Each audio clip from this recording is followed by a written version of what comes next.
Ruth. And of course, Ruth, as we know, was the Georet par excellence. We have a long history of illustrious Gerim in our history. For example, Rabbi Akiva was Ben Gerim, Gemara tells us. So was Rabbi Meir. Rabbi Meir was one of Rabbi Akiva's students. Shaya and Avtalio were the members of the Sanhedrin, not members of the Sanhedrin. They were the Nasi and the Av Beit Din of the Sanhedrin, and they themselves were Gerim. Of course, we have the famous Onkelos, who was a Ger, and many, many others, many Gerim who joined Klal Yisrael and became some of our greatest rabbis and teachers. But in point of fact, we are all Gerim. We're all B'nai Gerim, I should say. We're all B'nai Gerim. What I mean by that is when B'nai Yisrael stood at Har Sinai, they actually went through a process of giur, of conversion. In Egypt, they performed the Brit Milah because they would not have been able to eat the Korban Pesach if they were not circumcised. Called Arel o Yochavo. Came to Har Sinai, it says V'chipsusim lotam. Chipsusim lotam is not only the washing of the garment, the washing themselves, meaning that they went into the mikvah. So here was Milah and Tvilah. And of course, when they said Nasa v'nishma, there was Kabbalat all mitzvot. So the Am Yisrael as a whole is a nation of Gerim, and we are B'nai Gerim in a very literal sense. What does it mean to be a Ger? To be a Ger means to enter two covenants, two britot. There is, and this Rav Soloveitchik wrote about, there is the Brit Avot, covenant that HaKadosh Baruch Hu made with Avram, Yitzchak, and Yaakov, the covenant of seed and land. And when a Ger becomes a Ger, he enters that Brit Avot. He becomes a member of the Jewish people. He becomes a descendant of the Avot. And there's also the Brit Sinai. Brit Sinai is a personal commitment to observe the laws of the Torah. That was the Nasa v'nishma that was said at Har Sinai. The Mishnah in Pirkei Avot refers to two Tanoim with very strange names. One is called Ben Hey and the other is called Ben Bagbag. Where do these strange names come from? They were contemporaries of Hillel HaZaken. Where do they come from, these names? Well, Ben Hey is called that because he is a descendant, not physically, but spiritually, a descendant of Avraham and Sarah. A Hey was added to Avraham's name. And a Hey was added to Sarai's name. Instead of the Yud, it became a Hey. So therefore, he's Ben Hey is another way of saying Ben Avraham v'Sarah. Ben Bagbag as well couldn't take the name. Ben Hey was taken already.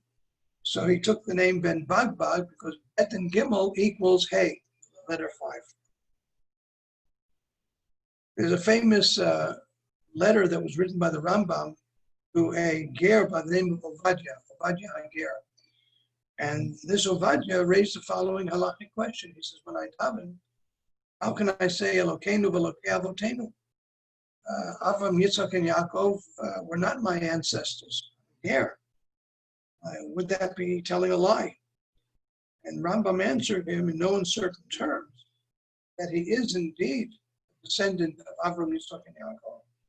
Maybe not in a biological sense, maybe not in a genetic sense, but spiritually, he is a descendant of Avram, Yitzchak, and Yaakov, and therefore he can rightfully say Elokeinu v'Elokei Avotenu. Two of my granddaughters, Dani and Talia, served in the army in a program called Nativ. program Nativ helps young soldiers who are interested in Gior. And I remember them coming home and telling me some of the questions that these potential Gerim raised. Very interesting questions. Things that we take for granted, they did not take for granted. And Danny and Talia spent a good deal of their time preparing to answer the questions that were raised by the soldiers. But the ger par excellence is none other than Ruth. And Ruth herself accepted upon herself the two britot earlier, the Brit Avot and the Brit Sinai.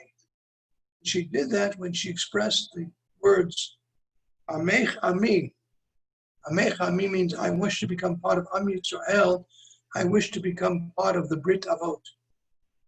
And when she said Elokayech Elokai, she was accepting upon herself the Brit Sinai, namely the Shmirat HaMitzvot. This was Ruth HaMoaviyah. And the Vilna Gaon says that the reason why we read Megillat Ruth on Shavuot is because she personifies the Jewish people as a whole. Am Yisrael. She experienced as one individual, it was experienced by the entire nation when we stood at Har Sinai. And that's why Megillat Ruth is read on Chag HaShavuot. And this great woman, who represents all of Am Yisrael, became the great-grandmother of David HaMelech and the ancestress of the Melech HaMashiach, and she is the mother of all Gerim. But there is an enigma here, a certain paradox. How was it possible for such a noble woman to have such an ignoble past? Same question could be asked of David HaMelech, and even more so for the Melech HaMashiach. Why did HaKadosh Baruch Hu, in his infinite wisdom, choose Ruth, of all people, to be the Ima Shel Malchut, mother of kingship? And in order to appreciate that, we need to dig into Ruth's roots. What are her roots? She is perhaps the most unlikely candidate to becoming the mother of Melech HaMashiach. If we study her background, we discover that she was the granddaughter of Eglon Melech Moav.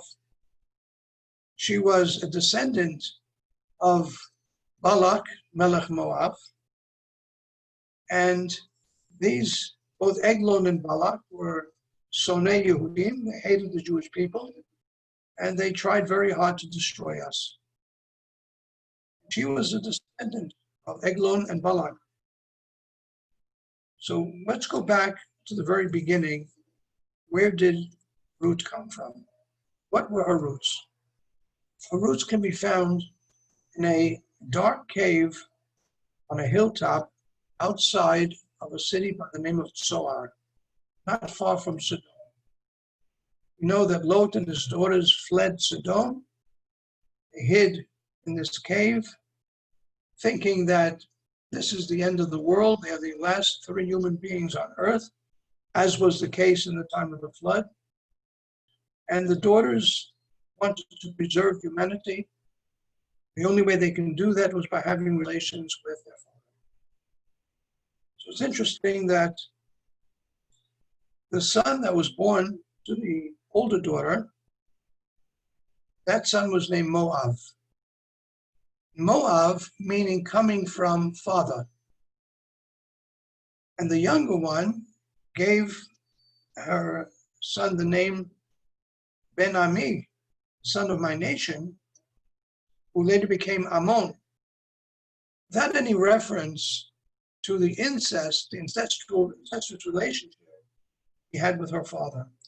In other words, there was a degree of tzniut, modesty on the part of the younger daughter, whereas the older daughter showed no modesty at all. She made it known to the world that her son Moav comes from the father. And the Torah says, as a result of this discrepancy between the older daughter and the younger daughter, there were ramifications later on, because the Torah says, when it comes to Moab, al tatzar et Moab, don't go to war against Moab. When speaking of Ammon, the Torah says, V'al tidgarbam, don't incite them, don't do anything to incite them, which means that we have to show more respect for Ammon than for Moab. Why? Because the mother of Moab had no self-respect in naming her son by that name. And Rashi says that, Rashi points out very interestingly, that when the Torah refers to the older daughter, it says, Vatishkav et aviha, she lay with her father. The younger daughter, Rashi says, Vatishkav imo, she lay with him, without mentioning it was her father. And Balak, descendant of Moab, hired Bilam because Bilam was the singular weapon of mass destruction in his time. And his nuclear weapon was his curse. And Balak was hoping that Bilam would curse the people and thereby destroy us. But of course, he was unsuccessful. And after this lack of success, it says, Vayokom Bilam vayelech vayoshav lemukomo, Gam Balak halach ledarko. What does it mean, halach ledarko? He went his way. Balak went his way. His way was a way of znut, of immorality, of sexual immorality. And the Targum Yonatan ben Uziel says that Balak, upon the advice of Bilam, called upon the daughters of Midian, who sat in front of their booths and sold products to Jewish men, and took out their idols and advised and encouraged Jewish men to worship their idols. And this advice was the advice given by Bilam at the crossroads. So Balak was very familiar with adultery and with incest and with immorality. And that is the weapon he used to do harm to the Jewish people. A descendant of Balak was Eglon. And we read in Sefer Shoftim, Eglon melech Moab vayichazek Hashem et Eglon melech Moab al Yisrael, yasu et hara b'nei Hashem. Hashem strengthened Eglon against the Jewish people who were doing evil in Hashem's eyes. Vayasof elav et b'nei Ammon v'Amalek. This Eglon found allies in Ammon and Amalek. Vayelech vayach et Yisrael vayeshu et ir atamarim. They smote Israel and they inherited the Ir HaTamarim, which means the city of Jericho. So the first city that we conquered, Eglon Melech Moab conquered and took away from us. It seems so strange and so enigmatic and paradoxical that Ruth, of all people, should arise from such a, quote, illustrious background. She's almost like a genetic mutation. You think about her ancestors. And secondly, why would Hashem choose such an ignoble pedigree for his Mashiach? Certainly, HaKadosh Baruch Hu could have found a person with great yichus, descendant of a great Admur, and make him the Melech HaMashiach. Why should it be someone coming dafka from Ruth? And this is only on the Mashiach's maternal side. If you look at the Mashiach's paternal side, it's not much better, because Boaz comes from Peretz, and Peretz was the product of a woman disguised as a prostitute, namely Tamar and Yehuda. So I believe that the answer lies in the Jewish cosmological perception of creation. Let me explain. When we open up the Torah, the first pasuk we see is Bereshit bara Elokim et hashamayim v'haaretz. The Midrash tells us that creation did not begin there. Creation began long before Bereshit bara Elokim. Kodesh Baruch Hu haya borei olamot macharivan. Hashem created worlds and he destroyed them. And in the Kabbalah, we learn that there were three forms of kilkul, or destruction, that occurred before this world was created. One in the area of olam. Olam means place. The second in the area of shana, which is time. The third in the area of nefesh, which is mankind. The Rashi Tevot being Ashan, Olam, Shana, Nefesh. In the realm of Olam, it was a process of Shvirat HaKelim, breaking of the vessels. In the realm of Shana, it was the Kitrigah HaYareach, when the moon complained about two kings not wearing one crown. And then as a result, the moon was diminished in its size and light. Third, Nefesh, of course, is the sin of the Eitz Hadat. There were three kilkulim, three destructive events that were the foundations for the creation of the world. And only then do we come to V'ha'aretz hayta tohu vavohu. And only after that does it say, Vayom Elokim yehi or, let there be light. So humanity is therefore a product of chesed. But chesed has two antithetical meanings. Chesed is loving kindness. Chesed is incest. When the Torah speaks about the relationship between brother and sister, it's called chesed. So what is true for the universe is also true for each and every individual. Adam Harishon rose up from the dust of the earth before he came to Gan Eden. He also had at the beginnings of the dust of the earth. Only then could he enter the Gan Eden. It's very interesting that every human being is an olam katan. We're all miniature worlds. And in our very own existence, on a very personal level, there was this process of borei olamot macharivan.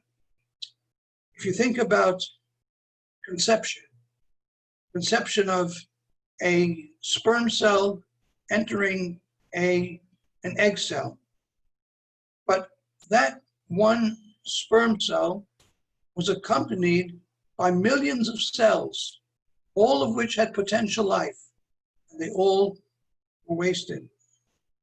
The Beitziyah, that one egg had so many other eggs that could have given life, but they were created and they were destroyed. Millions of potential life-giving cells, numerous unfertilized ova, came into existence and left the world with unfulfilled destinies. This is Borei Olamot Acharivan. And when we finally make our debut into the world, we are crying, we are hungry, we are egotistical creatures. We don't give our mothers a decent night's sleep. And there's a long, long process of development before we become Tzelem Elokim, the image of God. Long, long process before we become properly a human being. And for some, it takes a lifetime to reach that level. Some never even make that level, never ever develop into the Tzelem Elokim, which they were designed to be. So Ruth represents the turning point from a dark cave on a hilltop to a new path leading to Hashem and to Torah and to mitzvot. Amech ami, Elokayich, Elokai. And Ruth's choice leads her to a glorious destiny. She becomes mother of David, grandmother of David HaMelech, and David Melech Yisrael Chai V'Kayam, and in turn, David HaMelech will turn into the Oro Shel Mashiach.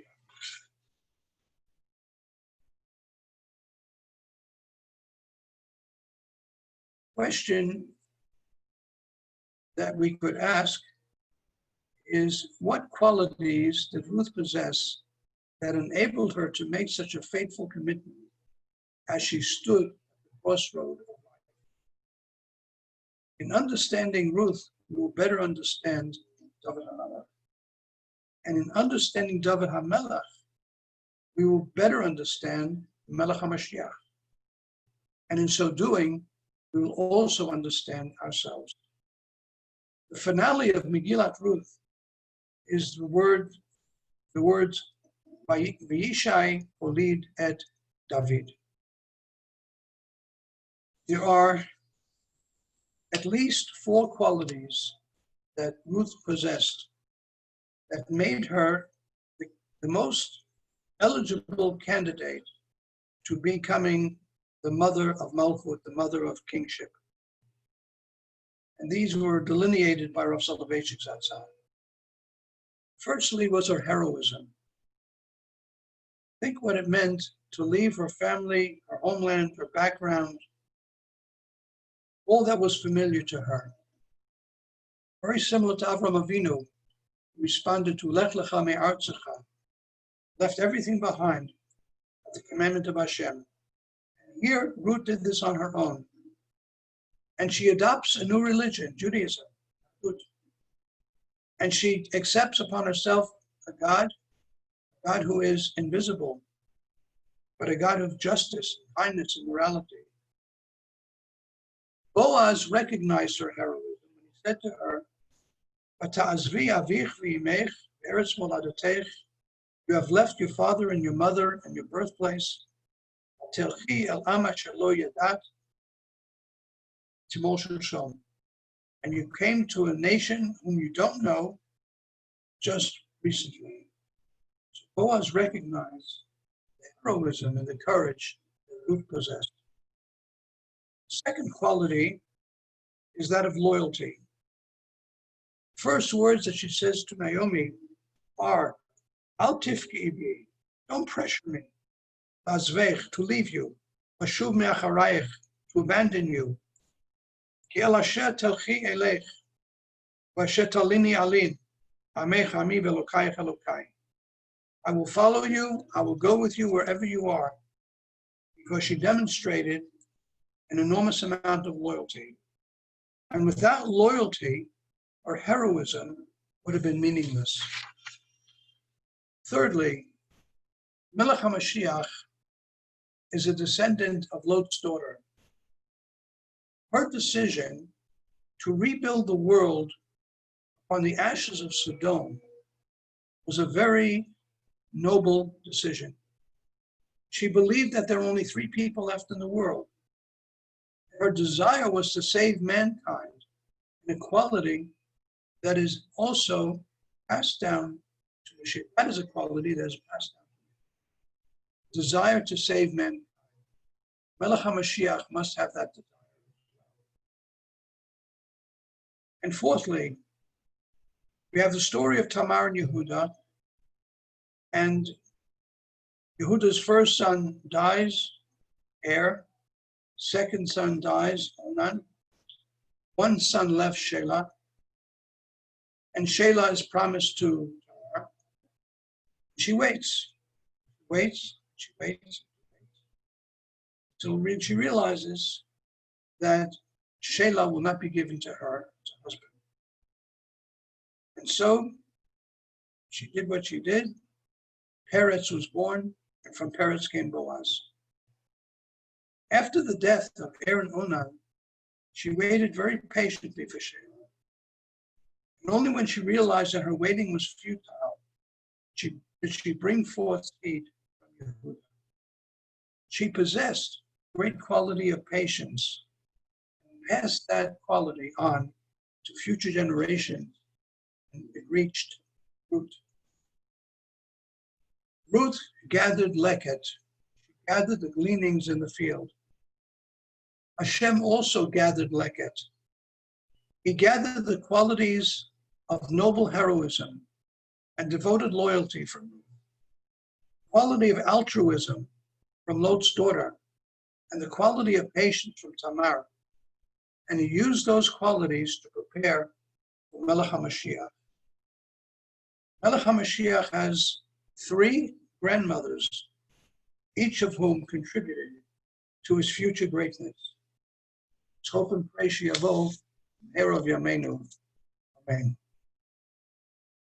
Chag Sameach, Refuah Shlema to all who are ill, and may the coronavirus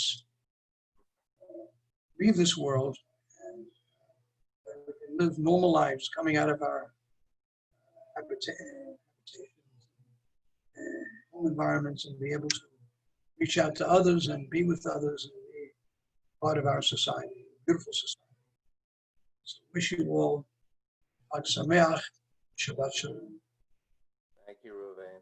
Chag Sameach.